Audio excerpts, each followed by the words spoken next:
আসসালামু আলাইকুম। গতকাল রাতে আমি ঘোষণা করেছিলাম বিনমিশাল চিকিৎসা তহবিল আমাদের অসুস্থ প্রবাসীদের জন্য। আলহামদুলিল্লাহ আমি আজকে ভাইয়ের পাশে দাঁড়াতে পেরেছি।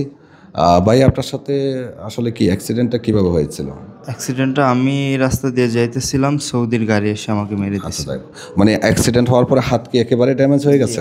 দোনো হাতই আমার ভেঙে গেছে। সেক্ষেত্রে অপারেশন হয়েছে, কিন্তু পরবর্তীতে কোনো চিকিৎসা হইতেছে না। আচ্ছা, মানে হসপিটালে বিল বাকি থাকাতে এখন চিকিৎসা হচ্ছে না। আর ভাইয়ের প্রতি কৃতজ্ঞ, তিনি আমার কাছে নিয়ে আসছে। তো আমরা আসলে আমাদের এই তহবিল থেকে যে পেমেন্টটা দিচ্ছি এটাকে আমরা বেশ কিছু নিয়মে দিচ্ছি। এখন আমরা ওনাকে প্রাথমিক চিকিৎসার জন্য 500 রিয়াল দিচ্ছি।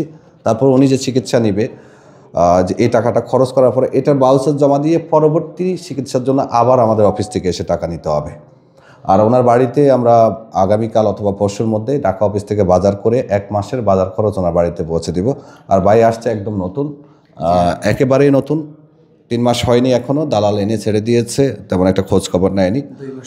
2 মাস 24 দিন। তো আমাদের জন্য দোয়া করবেন, আমরা চাই ভালো কিছু করতে ইনশাল্লাহ। আর বিনমিশাল চিকিৎসা তহবিলটা আরও বড় করতে চাচ্ছি। আপাতত সম্পূর্ণটাই আমার তরফ থেকে যাচ্ছে।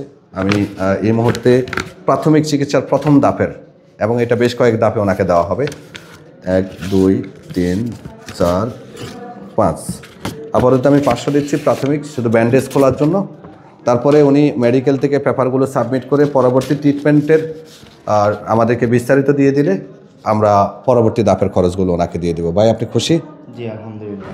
আপনার কোনো প্রয়োজন আমি যেভাবে বলছি ঠিক এভাবেই প্রসেস টু প্রসেস এসে আপনি আমাদের অফিস থেকে। ভাই, আপনি কিছু জি, বলবেন? আলহামদুলিল্লাহ, বাস এতটুকুই বলতে চাই যে আপনার কাছে যে জন্য আসছি, আলহামদুলিল্লাহ সেই রকম একটা কষ্টর মধ্য থেকে দিন যাচ্ছিল, আমার কাছে খারাপ লাগছিল যখন আসছে। তো আপনার কাছে আসছি, আলহামদুলিল্লাহ তার আশা পূরণ হয়েছে এবং ডাক্তার দেখাতে পারবে, এই জন্য ভালো লাগতেছে।